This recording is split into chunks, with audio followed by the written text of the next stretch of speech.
Hi everyone, my name is Jessie and this is my personal story. So about a year ago when the pandemic started, I went home to Connecticut to be with my family for the first few months.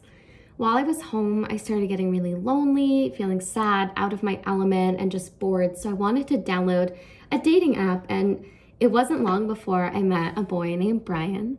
We started talking every day, FaceTiming every night for hours.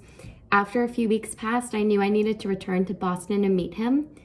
As soon as I did, it was an instant connection. We started dating only a few days after meeting in person for the first time. And here is a picture of us. So after a few months, it was time for a very special milestone. I wanted to bring him to my hometown, meet my family. So I decided a nice thing to do would be to go on a hike at a popular trail in my hometown. So the day comes and my parents and Brian and I get in the car to go to Talcott Mountain for the hike. We get to the entrance of the trail and we're stopped by a Connecticut park ranger who said the park's at capacity due to social distancing and we wouldn't be able to hike that day. Understandably, I was crushed. I had been talking up this hike for weeks. I didn't want to disappoint Brian during his first visit to my hometown, and I didn't want to let the pandemic ruin what could have been a really wonderful hike and a really special memory for Brian and I. So I said, nope, I'm still determined. We're going to find a way to hike even though the park ranger said we can't. So we started walking through the woods adjacent to the regular trail until we found a secret, smaller trail that I assumed would link up with the main trail and get us to the top. So we began to hike this unknown path, and at first it seemed normal.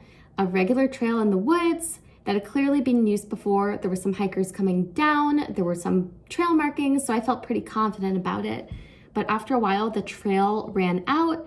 The path had disappeared. We're walking through just inches of non-trodden down leaves. Every time we stepped, it was just more and more exhausting. Trail markings disappeared. So I got a sinking feeling as the hike got harder because I just wanted a nice, relaxing hike with Brian. Now we're lost, exhausted. I was so nervous he was going to be angry with me that I got us lost. So we decided to take a break because we're exhausted and I'm anxious about how Brian might be feeling. So I asked him if he's mad at me for getting us lost. To my surprise, he was having a really good time and he decided to take the lead and lead us towards the top.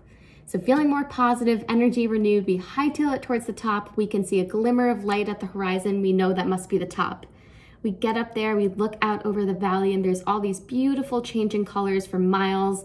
It was a beautiful memory. We heard my parents calling us at the top and we're so surprised to see them there. It turns out they waited at the bottom for 5 more minutes, and when another family came out, the park ranger let them right up. So if we had been a little more patient, it would have all worked out, but the journey was worth it. We had an amazing time, and it was a really special memory that I still look back fondly on.